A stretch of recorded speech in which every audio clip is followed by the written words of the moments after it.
Itago niyo po ako sa pangalang si Romano, kasalukuyang residente ng isang baryong sakop ng probinsya ng Quezon Province. Taga rito po kasi ang aking napangasawa.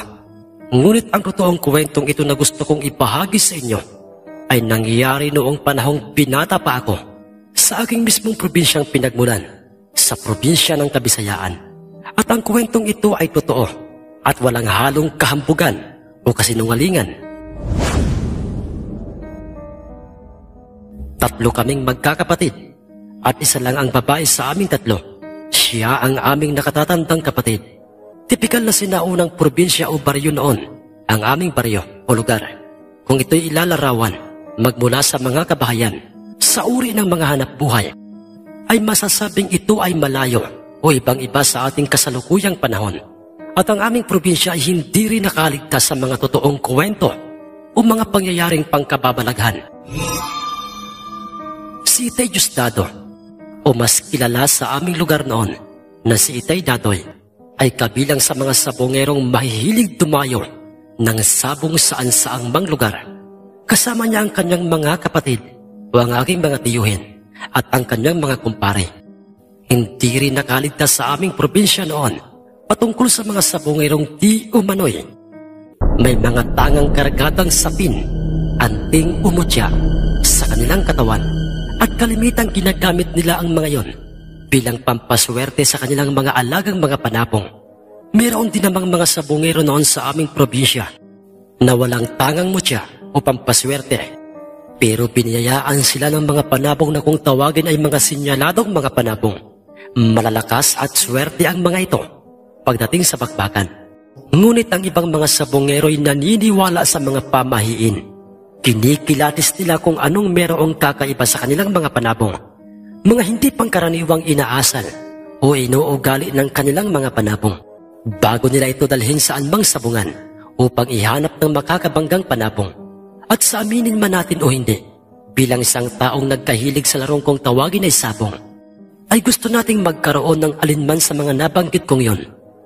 Ang magkaroon ng mutya para sa kanyang panabong, magkaroon ng isang sinyaladong panabong, at mga nalalamang mga pamahiin. Ngunit iba ang mangyayari sa aming buhay. Lalong-lalo na nga kina Itay Dadoy at sa aming mga tiyuhin ng mga panahong yon, dahil sa hindi namin maipaliwanag na mga pangyayaring biniyayaan sila Itay ng isang uri ng panabong na ayon sa kwento nila Itay sa amin, yun daw ay nanggaling sa isang engkantong nakatira sa malaking punong manggang matagal nang nabubuhay sa mismong likuran ng aming lukaran sa bundok.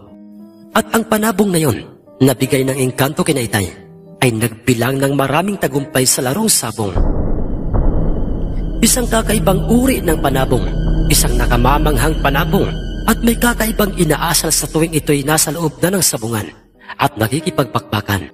Isang panabong na nang maglao'y tinawag na nga naming magkakapatid na ang aming alagang panabong. Araw noon ng Biyernes ng hapon, kararating lang naming magkakapatid noon sa aming bahay, galing sa school, nang marat na naming nag-iinuman ng tuba sina Itay Dadoy, ang aking dalawang mga tiyuhing sina Tiyo Mores at si Tiyo Bining. Si Itay Dadoy ang pangalawa sa kanilang tatlong magkakapatid. Sa inumay rinig na rinig ko ang kanilang kwentuhan. At ang kanilang pinag-uusapan ay tungkol sa matandang lalaking dayo lamang sa aming baryo. At siya'y nagngangalang si Lolo Doroy. Isa itong mahusay na manggagamot sa anumang uri ng karamdaman. Kagagawan man ito ng aswang o di kaya'y ng kahit anong nilalang. Nagmula raw ito si Lolo Doroy sa isang malayong probinsya. Nag-iisa lamang ito na sumampas sa aming baryo. Nang unang araw niya sa aming baryo'y, pinagdudahan siya ng iba sa aming mga kalugar na siya isang pulubi o di kaya isang baliw. Nasabi nila yon dahil sa kanyang panlabas na anyo. May dala itong sakong bag kung saan ay naroroon na ang lahat ng kanyang mga kagamitang ginagamit sa panggagamot at ng kanyang mga kasuotan. Mahaba ang kanyang kulot-kuluting maputing buhok. Ganoon rin ang kanyang bigotit balbas. Kulubot na rin ang kanyang balat. Sa kanyang panlabas na anyong yon ay hinusgahan siya ng ibang mga nakakakita sa kanya, dahilan upang siya'y pantirihan ng mga ito. Lumapit siya sa aming mismong punong barangay noon. upang magtanong kung maaari pa siyang manirahan sa aming baryo. Ngunit maging itumay, pinandirihan nito ang matanda at pinagdamutan ng tulong at awa.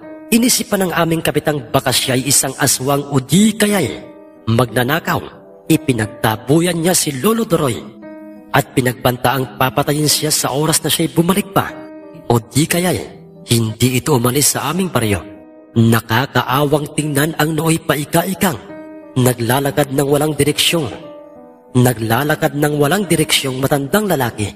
Ngunit sa kabutihang palad ay nakasalubong niya sa daan ng bundok ang tatlong magkakapatid na si Itay Dadoy.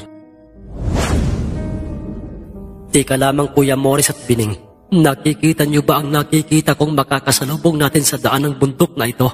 Ang sambit ni Itay Dadoy sa kanyang dalawang kapatid. Oo Dadoy, isang matandang lalaki at hindi pamilyar sa akin ang kanyang itsura. At saka nakakaawa naman siya dahil parang siya'y pagod na pagod at gutom na gutom. Kaya na nga Kuya Morris, talagang nakakaawa matandang yan. Matinding awa kaagad ang nooy nararamdaman nila Itay nang makita nila si Lolo Doroy. Hindi nila ito hinusgahan ng kung ano-ano. Sa halip ay lumapit kaagad sila rito at kinausap nila matapos bigyan ni Itay ng tubig na maiinom ang nasabing ekstrangherong matanda.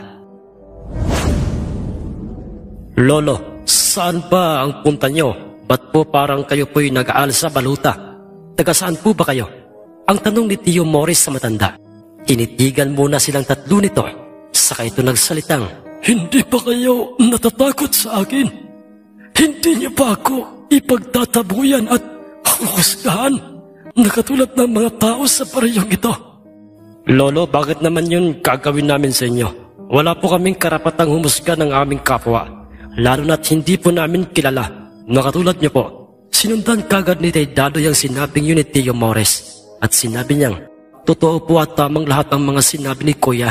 Lolo, sa tingin po namin ay kailangan niyo po ng tulong at hindi po panghuhusga. Lolo, sabihin niyo po sa amin kung ano pong may tutulong namin sa inyo. Ano pong pangalan niyo at bakit po kayo naririto sa aming baryo? O maliwalas ang itsura ng matanda nang marinig niya ang mga sinabing yon ni Itay Dadoy. Kasunod noy, doon na siya nagpakilala kina Itay at ganoon rin sila Itay sa kanya. Ganoon po ba Lolo? Nanggaling po pala kayo sa malayo pang probinsya at kung saan-saang baryo o lugar na po kayo nakararating pero wala pong tumulong sa inyo. Lolo, ano po kaya kung sumama na kayo sa amin pauwi para po makakain na rin kayo sa aming bahay at makapagpahinga na rin? Ang sabi at alok ni Itay sa matanda.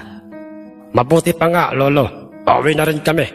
Nanggaling kami kasi sa kabilang baryo dahil sa kami po ay dumalo ng sabong roon. Pero minalas po kami, natalo pong lahat ang aming mga panabong.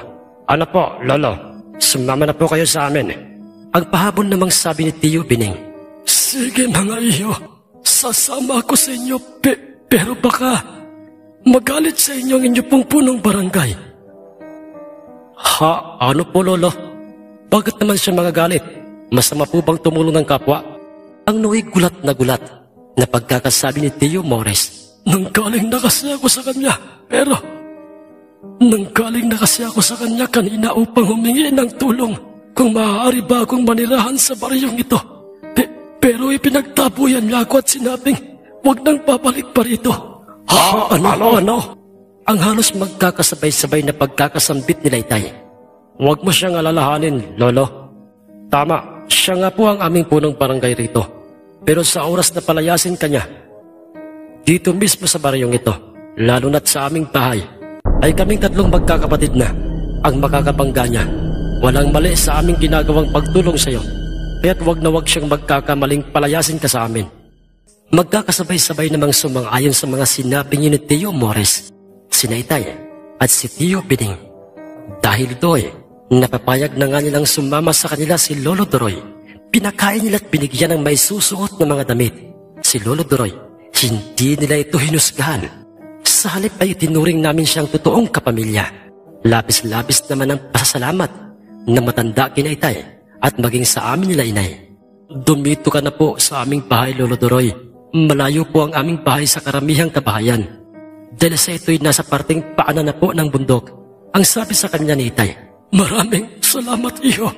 Sumunod namang nagsalita si Tio Morris at si Tio Bining at sinabi ng mga itong maaari siyang pasyalan ng matanda sa kani-kanilang tahanan sa kahit na anong oras. Sa paglipas ng mga araw, ng pananatili ni Lolo Doroy sa aming bahay, ay doon nalaman naming isa pala siyang manggagamot, mahusay na manggagamot. Kayang-kaya niyang magpagaling sa lahat ng uri ng sakit sa pamamagitan ng kanyang langis na nasa loob ng kanyang botelya at nakababad sa mga ugat ng mga halamang gamot. Bukod pa roon, may nalalaman rin siyang buhay na mga salitang pangontra. Sa anumang masasamang nilalang, maraming beses niya itong pinatunayan sa aming pamilya nang magkaroon ng karamdaman ng isa man sa amin. Napapagaling niya kaagad ang mga ito nang walang kahirap-hirap. Ngunit sa paglipas pa ng mga ilang araw, isang sipsip na tanod ng aming baryo ang nakakita kay Lolo Doroy sa aming bahay. Ang animal na matanda, kinupkup pala siya ng 3 magkakapatid. Na sila Dadoy, hindi pwede ito. Kailangang malaman kaagad ito ni Kapitan Hermenio dahil baka malasin ang aming baryo. Ang sabi ni Mang Polding sa kanyang sarili, ang tanod ng aming baryo. At nang yun ay tuluyang makarating na sa kaalaman ng aming kapitay. Punyeta! Polding! Totoo ba ang mga balitang ito? Totoo bang ang mabahong matandang yon? Totoo bang ang mabahong matandang yon ay nasa poder ni Dadoy? Wokap, malinaw kong nakikitang nagkakapi silang magkakapatid habang hinihimas nila ang kanilang mga panabong. Kaharap ang ekstrangherong matandang yon sa loob ng mismong bakuran ng kapatid nilang si Dadoy. Magpadali ka, Polding. Papalituhin mo ang lahat ng ating mga tanod at sepe.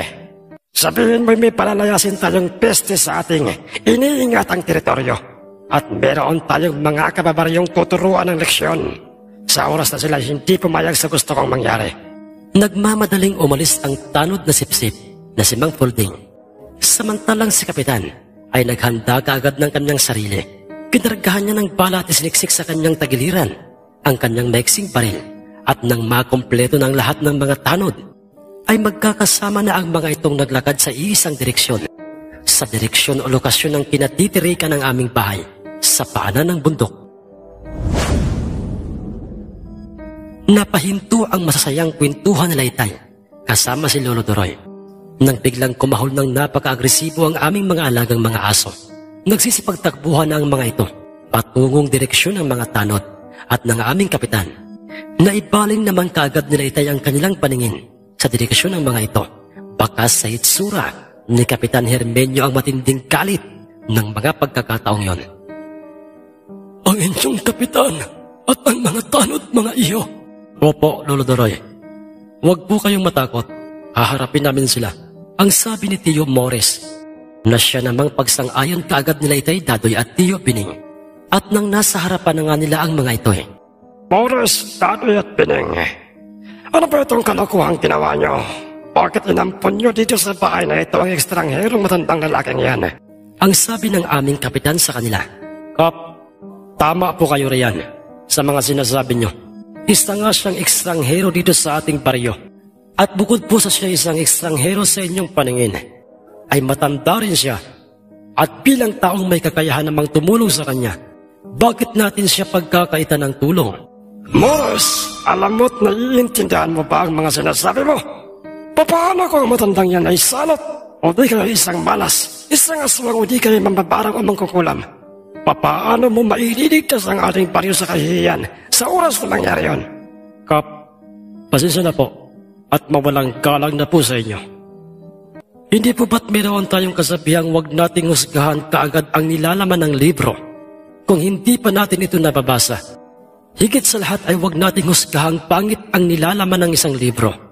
Dahil lamang sa ating nakikitang kasiraan ito, tinulungan namin si Lolo Doroy dahil hindi yun ang nakikita namin sa kanya. Isa siyang mabuting tao, isang taong nangangailangan ng tulong." Basta! Paalisin nyo ngayong din mismo sa baryong ito ang matandang lalaking yan. Kung ayaw nyong tatlong... Ituloy mo, Kap. Ituloy niyo po, Kap, kung anong ibig niyong sabihin.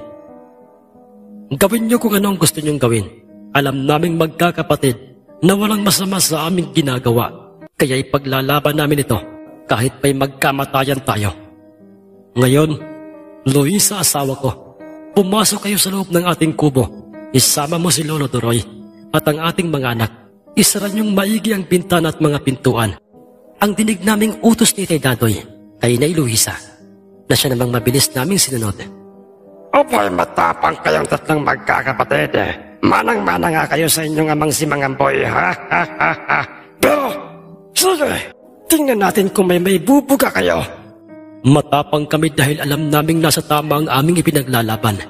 Pagkatapos na sabihin yun, ni Tay Dadoy ay hinugot kaagad nilang tatlo ang kani-kanilang matatalas na mga itak na nasa kani-kanilang mga tagiliran. Kampante ang mga tanod maging si Kapitan dahil tatlo lamang sila itay, ngunit marami ang bilang ng mga tanod. Sige na, paikutan nyo na ang tatlong mga yan. Susundin na sana ng mga tanod ang utos na yon ni Kapitan.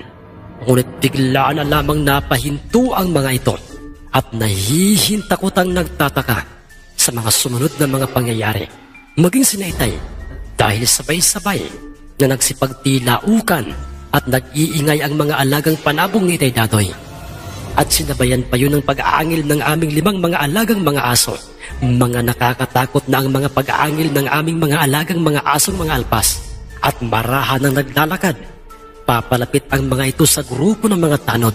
Aminado sila itay, lalong-lalo na nga kami sa kung papaanong nangyaring tumilaok ng sabay-sabay ang mga panabong na itay at ang aming mga alagang mga aso ay biglang naging agresibo. Papaano bigla-bigla na lamang ang mga ito naging agresibo. Kakap, bumalik na lamang tayo. Delikado. Mukhang hindi nagbibiro ang mga alagang aso ni Dadoy. Ano'y sabi ng isang tanod? Oh, buweset, siniswerte pa rin kayong tatlo. Mores, Dadoy at Pining, tandaan nyo ito. Papalik kami rito ng paulit-ulit hanggat hindi nyo pinapalayas ang matandang lalaking yan. Tayo na! Tumalikod ng padabog si Kapitan at naglakad palayo ng aming tahanan kasama ang kanyang mga tanod at doon lang tumahimik ang aming mga alagang mga aso at ang mga panabong ni Tay Dadoy. Naiwang nagtataka sa mga pangyayari si Itay. Hindi sila makapagsalita sa kakaibang mga pangyayaring ganoon sa aming mga alagang mga aso at mga panabong ni Itay. Ilang sandali pa Huwag kayong mag-alala, mga iho. Huwag nyo nang problemahin pa sila, Kapitan. Lolo Doroy, ano po bang ibig niyong sabihin? Dadoy, Morris at Pining, maraming salamat sa inyong ginawang tulong sa akin. Hindi ko ito makakalimutan kailanman. Pero malalagay lang kayo sa peligro sa oras na manatili pa ako rito. Lolo Doroy, huwag niyo pong sabihin aalis na kayo rito. Huwag niyo pong intindihin pa ang mga sinabi ni Kapitan kanina. Hindi na babalik pa ang mga yon rito. Mores, mga iyo, sa bundok ako maninirahan ng mag-isa. Kaya ko namang mabuhay doon. Paulit-ulit pang pinigilan nila Itay si Lolo Doroy. Ngunit buo na ang desisyon ni Lolo Doroy. At doon isang magandang idea. Ang pumasok sa isip ni Tay Dadoy. Huwag lang mapalayo sa amin si Lolo Doroy. Dahil sa ang katotohanan ay itinuring na nga nila itong parang ama. Lolo Doroy, may naisip po akong magandang paraan at sana po'y mapagbigyan niyo po kami. Ano yun, iho, Dadoy? Doon po sa aming lukaran sa bundok.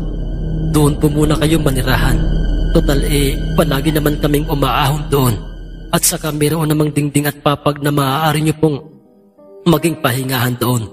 Mayroon na rin mga kagamitang pangkusina at doon. Lolo Doroy. Sige, mga iho. Payag na ako na doon na muna sa inyong lukaran. Nabanaag ko ang ngiti sa itsura nila Itay. Nang marinig nila ang pagpayag na yun ni Lolo Doroy, halos araw-araw nilang pinupuntahan sa aming lukaran si Lolo Doroy. Binibisita nila ito doon at dinadalhan ng mga pangangailangan nito. Ganoon kung tumulong si Itay sa kanilang kapwa. Lalong-lalo na nga sa isang matandang katulad ni Lolo Doroy. Hanggang sa isang araw noon, may sinabi itong si Lolo Doroy kina Itay. At yun ay, Kuwan, mga iyo, may sasabihin ako sa inyong importante. Ano pa yun, Lolo Doroy? Sabihin niyo po't nakikinig kami. Mga iyo, bukas araw ng Biyernes ng gabi, maaari pa kayong tatlong pumarito at maibibigay ako sa inyong tatlo bilang kabayaran o ganti sa napakalaking utang na loob ko sa inyo. Tatanggi pa sana sila Itay. sa kanyang ibibigay na yon.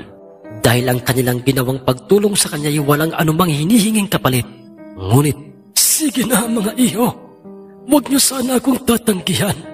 Bihira ang mga taong katulad niyo na handang itaya ang kanilang mga buhay para lamang sa kanyang kapwa.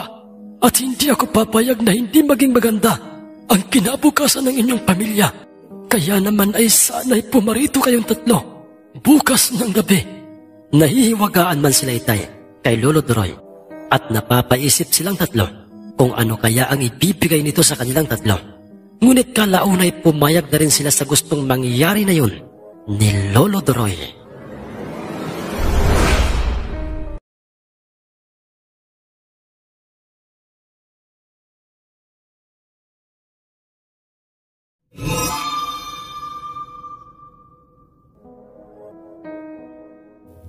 Magandang araw po sa inyong lahat. Mga mahal kong kamundo, sana po ay nananatili kayong nasa mabuting kalagayan. Pakinggan po natin ngayon ang ikalawang yugto ng ating kwentong ating pinamagatang Ang Alagang Panabong. Dito lamang sa ating mumunting channel na ito, Mundo at Misteryo. At ang ganoong mga sitwasyon ang aming naratnan kinaitay at sa aking dalawang mga tiyuhin. Biyernes ng hapon noon at sila'y nag-iinuman sa ilalim ng silong ng malaking punong nasasaklaw ng aming bakuran. At si Lolo Doroy ang paksa nila sa inuman. At ayon sa kanilang usapay, alam niyo mga utol, naguguluhan talaga ako at nahihiwagaan kay Lolo Doroy. Ano kaya ang ibig niyang sabihin? Ano kaya ang sinasabi niyang ibibigay niya sa ating tatlo? At mas lalo pa akong nagtataka dahil sinabi niyang ang ibibigay niya sa atin ay siyang makakatulong o magiging paraan upang mabigyan natin ng magandang kinabukasan ng ating mga pamilya. Ang dinig kong sabi ni Tio Morris Kinaitay, katulad mo Kuya Morris, yun din ang kanina pang gumugulo at laman ng isip ko. Ang dinig ko namang sabi ni Itay, Kung ano man yan mga utol, ay malalaman natin yon mamayang gabi pagkarating natin sa ating lukaran. Ngunit isa lang ang nasisiguro ko, Kuya Morris, Kuya Dadoy, iyon ay makakabuti sa ating pamilya. Ang sabi naman ni Tio Bining, nagpatuloy sila sa pag-iinuman hanggang sa mabanggit ni Tay Dadoy ang patungkol kay Kapitan Herminio at sa mga taong tutol na manatili sa aming baryo ang para sa kanila magiging peste o malas sa aming baryo na si Lolo Doroy. Binasihan nila at hinusgahan ang mga nakikita nilang mga panlabas na anyo ni Lolo Doroy. Ang tungkol kina Kapitan at sa mga taong tumututol na manatili sa ating baryo si Lolo Doroy ay wala na tayong magiging problema doon. Malayo-layo na ang ating koprahan. Bihira ang mga taong napapadaan doon kung wala naman talagang importanteng pakay. Higit sa lahat ay walang ibang nakakaalam na naroroon si Lolo Doroy. Kaya't kampante tayong walang mananakit sa kanya. Kung sa bagay Kuya Morris, may punto ka riyan. Bukod sa may kalayuan ng ating lupang may mga tanim na mga niyugan, ay malayo pa ito sa daan ng bundok na dinaraanan ng ating mga kababaryo. Hay, hindi ko lang talaga maiiwasang maawa kay Lolo Doroy dahil hanggang kailan siya maninirahan o mananatili sa ating lukaran ni hindi man lang niya maranasan ang buhay na malaya kung saang lugar man niya gustong pumunta o makihalubelo man lang sa ating mga kabaryo. Ang nalulungkot na pagkakasabi ni Itay Dadoy, katulad mo Tol, Dadoy, yan din ang nasa isip ko. Nakahanda naman tayong tumulong sa kanya sa paraang atin siyang ipaglaban sa mga taong gustong alisan siya ng karapatan. Pero wala na tayong magagawa pa. Siya na mismo ang nagpasya at gustong umiwas. At mabuti na lang at pumayag siya sa ating koprahan na lang siya manatili. Kahit papaano'y nakikita natin siya. Natitiyak natin ang kanyang kaligtasan. Ang dugsong kagad na pagkakasabi ni Tio Morris. Dahil ang totoo si Naitay ay sapik na sapik pa rin na magkaroon ng kinikilalang ama. Dahil maagang pumanaw si Lolo dahil sa malubhang karamdaman. Kung kaya't ganoon nila kung ituring si Lolo Doroy. At sa inumay napag-usapan rin nila ang tungkol sa kakaiba o hiwagang nangyari noong kamuntik-muntikan na ngang mapaaway sila sa grupo ng mga tanod at sa aming mismong kapitan. Ang biglaang pag-iingay pagputakan ng aming mga alagang mga panabong at ang pagiging agresibo ng aming mga asong alpas. Hindi alam nila Itay kung papaanong nangyari yon. Ngunit, mga utol, siguro na may nagkataon lamang ang lahat ng yon. Sabi ni Tio Mores, ilang sandali pa'y habang sila'y nag-uusap sa harapan ng mesang mayroong nakapatong na isang galong tuba at pulutang inihaw na isdang lumot, ay biglang agresibong kumahol ang aming mga alagang mga aso. Nailandas kaagad nila Itay ang kanilang paningin sa direksyong tinatakbuhan ng aming mga alagang aso.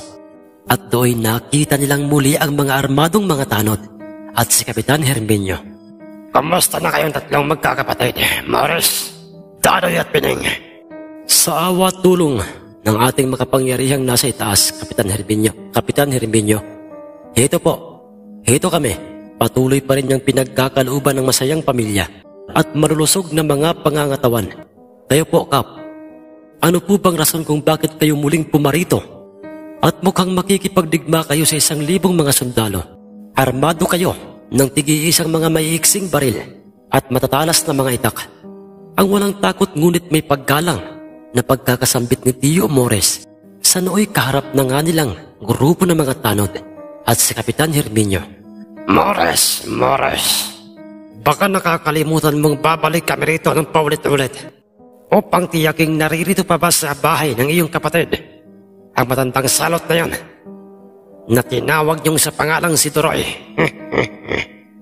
Dahil kung hindi niyo kami sinunod, nakikita niyo naman may tagi-isang baril na kami ng aking mga tanod.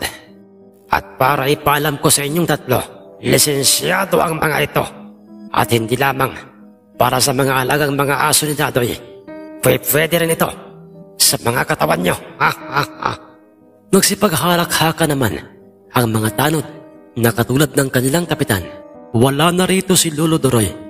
At kung ayaw niyong paniwalaan ang aming mga sinasabi, maaari niyong siguruhin, Kap, sa utos ni Kapitan Herminio sa mga tanod ay isa-isa ang mga tanod na sinuri ang loob at likuran ng aming bahay, habang ang aming mga alagang mga aso'y nakapagtatakang hindi na kumakahol o nagiging agresibo ang mga ito. Poldeng, totoo bang wala na rito ang matandang yon? Oo, Kap, wala na nga siya rito. Lumabas rin ang totoo, Mores, Dadoy at Pining, na kayong tatlo ay totoong mga tuwag, hindi ba? Yun ba ang nasa isip mo, Kap? Dahil sa inakala mong pinalis namin si Lolo Duroy? Napakababaw pala ng utak mo. Napakababaw pala ng utak mo sa iyong ulo. Paano, Kap, kung sabihin ko sa iyong hindi namin siya pinilit na palisin rito? Dahil ang totoo siya na mismo ang may gustong umalis sa baryong ito. Kap, may isa kaming salita. Nakahanda kaming mamatay at pumatay kung kinakailangan, basta't alam naming kami ay nasa katwiran. Masyado ka pang maraming sinasabing kasinungalingan, Mores. Poldeng, ihanda mo na mga tanod. Aalis na tayo sa lugar na ito. Wala nang saysay pang makipag-usap sa mga taong ito. Pagkatapos na sabihin yon ni Kapitan sa kanyang mga tanod, ay tumalikod na ang mga ito kina Itay at naglakad palayo ng aming bahay. Hindi lingid sa kaalaman nila Itay na itong si Kapitan Herminio ang mata at kamay ng mga rebelde sa aming baryo noon. Siya ang nangingikil ng mga pera sa bawat inaani at ibinibintang mga palay at mga kopra, at ibinibigay niya ito sa mga rebelde. At ang kapalit noon, ang suporta ng mga rebelde sa kanya. Si Kapitan rin ang nagtitimbre o nagiging lockout ng mga rebelde sa aming baryo sa oras na mayroong napapadaang mga sundalo sa aming baryo. Kaya't masyado itong hambog at piling hari. Wala siyang kinatatakutan kung umasal sa aming baryo. Lahat ng aming mga kabaryo'y nasisindak niya't kinikikilan, maliban lang kina Itay at sa aking dalawang mga tiyuhin. Dahil sila Itay ang nagsisilbing tinik sa lalamunan ni Kapitan Herminio. Akala niya siguro'y masisindak niya tayo. Akala niya siguro iluluhod tayo sa kanya. Ang malinaw na pagkakasabi ni Tio Morris. Pagkatapos nilang maubos ang tuba, ay nag-usap silang magkikita-kita sa aming mismong tahanan sa oras na sasapit ng mga alas 8 ng gabi.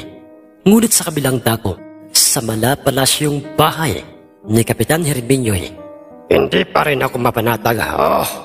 Ang mga animal na mga anak ng yumaong si Amboy. Matatapang at malalakas ang loob ng mga ito. Sa lahat ng mga residente ng baryong ito, sila lang ang malakas ang loob na kumontra sa akin. At habang tumatagal, ay lalo pang humahaba at tumutulis ang kanilang mga sungay. Baka dumating na ang araw na sila pa ang magpapabagsak sa akin. Hindi pwede ito. Tama. Sa oras na pumarito si Maximo at Trevor, ang dalawang mga utosang rebelde at tauhan ni Karobot, ay hihilingin kong makausap ang kanilang pinunong si Karobot. Siya lang ang makakatulong sa akin para matapos na ang problema ko sa tatlong magkakapatid na yon.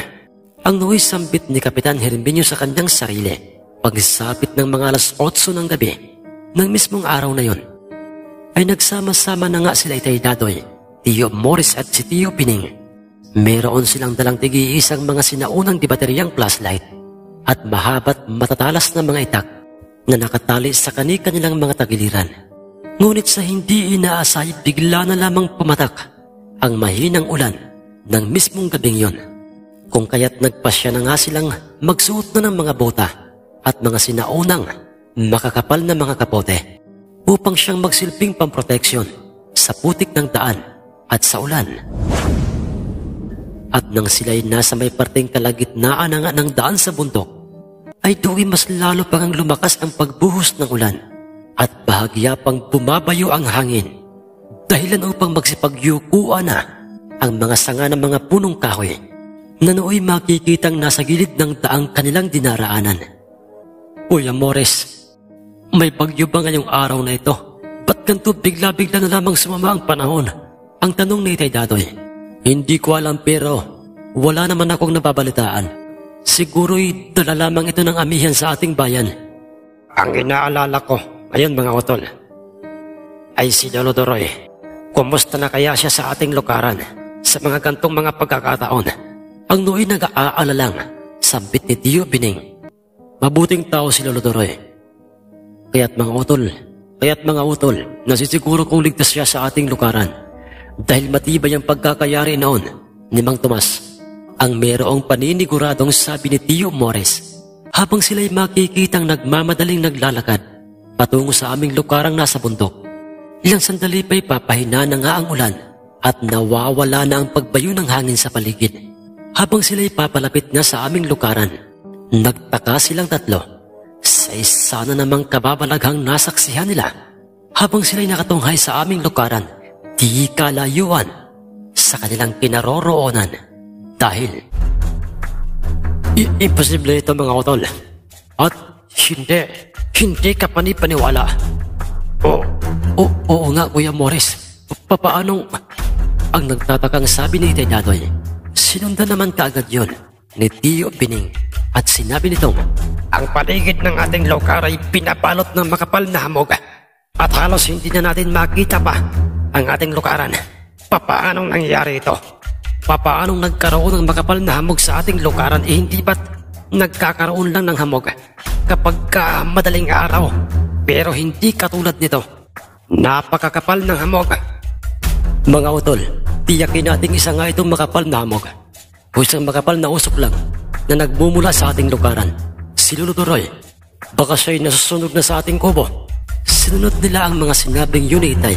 Naglakad sila patungo sa direksyon ng aming lukaran. Pumasok sila sa sinasabing makapal na hamog na nakapaikot sa aming lukaran. Kumpirmado, malamig sa balat ang inihahatid sa aking katawan ng hamog na ito. Teka lang, si Lolo Doroy, paulit-ulit at magkakasabay na nga nilang tatlong tinatawag ang pangalan ni Lolo Doroy. Ngunit wala itong pagtugon sa kanila. Wala ito sa loob ng aming lukaran. Hanggang sa biglang tuluyan nang nawawala ang makapal na hamog sa kanilang paligid at bumalik na sa normal ang paligid ng gabing yon. Hindi ka panipaniwalang pangyayari. Pero yon ay totoong nangyari sa buhay nila itay. Bumalik na nga sa realidad ang paligid ng aming lukaran. Wala pa rin si Lolo Doroy. Hindi nila ito makita doon. Dahilan upang maging banaag na ng matinding kaba at pag-aalala ang mga hitsura nila itay. Nasaan na kaya si Lolo Doroy? Hindi kaya tuluyan na tayo niyang iniwan? Ang malungkot na pagkakasabi ni Tio Mores. Wala na tayong magagawa pa sa ngayon mga utol. Para sa kanya, kundi ang ipagdasal na lamang siya na sana'y huwag siyang mapahamak. Tayo na mga utol. Bumalik na lang tayo sa ating baryo. Agmana sanang tatalikod silang tatlo upang bumalik na sa aming baryo at iwan ang aming lukaran. Dahil ni isang kagamitan doon ni Lolo Doroy ay wala na silang makita doon. Ngunit, sandali lamang mga iho. Ang boses ni Lolo Doroy at ito'y makikitang nakatayo sa mismong katawan ng malaki at matandang punong kahoy. Nakikita nila ito dahil sa tatlong liwanag ng mga sinaunang mga flashlight na nooy nakatutok na sa kanya at nagmumula yon kina itay. Lolo Doroy, ikaw po. Ang nagtatakat gulat na gulat at halos hindi makapaniwalang sambit ni itay. Oo mga iho, ako nga ito, ang inyong Lolo Doroy. Sunod-sunod silang naglakad at lumapit sa matandang si Lolo Doroy na nooy nakatayo at merong hawak na isang puting panabong. Isang mataas na uring puting panabong. Lolo Doroy, ano pong ibig sabihin nito at bakit po kayo may hawak at hinihimas na puting panabong? At ano bang milagro o misteryo ang aming nasaksihan dito kanina? Yung makapal na hamog na nakabalot sa lugar na ito, sino po ang may gawa noon? Doon, mga iho, sa inyong lugaran. Doon ko ipapaliwanag sa inyo ang lahat. At nang sila'y nasa loob na ng aming lukaran, ay do'y pinagtapat na nga ni Lolo Doroy ang lahat patungkol sa kanyang lihim na pagkatao. Ano po, Lolo Doroy? Kayo po ay isang engkanto o isang ermitanyo? Oo, mga iho. May kakayahan ang mga tulad naming magbalat kayo at makihalubelo sa mga taong tulad nyo. Bawat kagubatan ay merong mga nangangalaga at nagbabantay na mga katulad ko. Ngunit darating ang panahong kami ay mawawalan na ng karapatang magpakita sa inyo dahil ang mga tao ay patuloy sa pagiging masama. Lolo Doroy, kung kayo po isang nilalang, isang engkanto, ang ibig niyo po bang sabihin ay may nagagawa kayong kakaiba at hindi kayang gawin ng mga tulad namin? Oo, iho, Dadoy. Totoo yan. Kung magkaganoon, kayo po ang may gawa noon kanina. Yung makapal na hamog na nakita namin sa lugar na ito. Yung malakas na ulan at ihip ng hangin sa daan ng bundok. At yung mga kakaibang inaasal ng mga panabong ni Dadoy. At ng kanyang mga alagang mga aso noong magkaharap-harap kami ng mga tanod. Oo, Mores. Ginawa ko yun upang pigilan ang napipintong gulo sa pagitan ninyo. At ang malakas na ulan at hangin kanina sa daan ay isa lamang manipulasyon ng aming kapangyarihan. Ginawa ko yun upang alaming magpapatuloy pa rin ba kayo na pumarito sa kabila ng mga ginawa kong iyon at ang kapal na hamog na nakita nyo ay mananatili sa lugar na ito sa oras na mapa sa inyo itong panabong na ito. Pasensya na po, Lolo Doroy. Pero kagaya po ng sinabi namin sa inyo, tinulungan namin kayo nang wala pong hinihintay na anumang kapalit. Galing po sa inyo. Alam ko yun, Dadoy. Pero itong puting panabong na ito ang magdadala ng swerte sa inyo sa larong kung tawagin nyo ay sabong. Tandaan nyo ito. Ito'y kusang ibinigay ko sa inyo at tatawagin nyo itong ang inyong alagang panabong. Ang panabong na magbababago sa inyo. At ang puting hamog dito sa inyong bundok at tuwing sasapit ang hating gabi ay mananatili hanggat ako'y naririto sa aking tirahan. Tirahan? Ibig niyo po bang sabihin, Lolo Doroy, hindi kayo aalis sa aming lugaran? Oo, Mores. Pero doon sa matanda at malaking punong mangga na matagal nang nabubuhay dito sa inyong bundok, diyan ako nakatira at mananatili akong naririyan. Lolo Doroy, ang totoo ay hindi pa rin talaga kami magapaniwala sa misteryo, pero totoo pala ito. Oo, Datoy. Totoo ang mga misteryo sa mundong ito. Mga pangyayaring mahirap paniwalaan pero totoong nagaganap. Paano mga iyo? Tanggapin niyo na itong puting panabong bilang pasasalamat ko sa inyo. Ang panabong na ito na magbibilang ng panalo. Wala nang nagawa pa sila Itay, kundi ang tanggapin ang ugis na panabong na ibinigay sa kanila ni Lolo Doroy, ang misteryosong engkanto sa aming bundok. Iniabot ito ni Lolo Doroy kay Tio Morris at ganoon na lamang ang gulat ni Tio Morris dahil hindi, anong klaseng panabong ito? Napakagaan ito. Pero mataas na uring panabong at may napapansin pa akong kakaiba rito. Teka lang. inusisa ni Tio Morris ang kabuuan ng ugis na yon o ng panabong na yon. At do'y meron siyang nakapa at nakitang puting kaliskis sa kanyang tigmagkabilang, tagiliran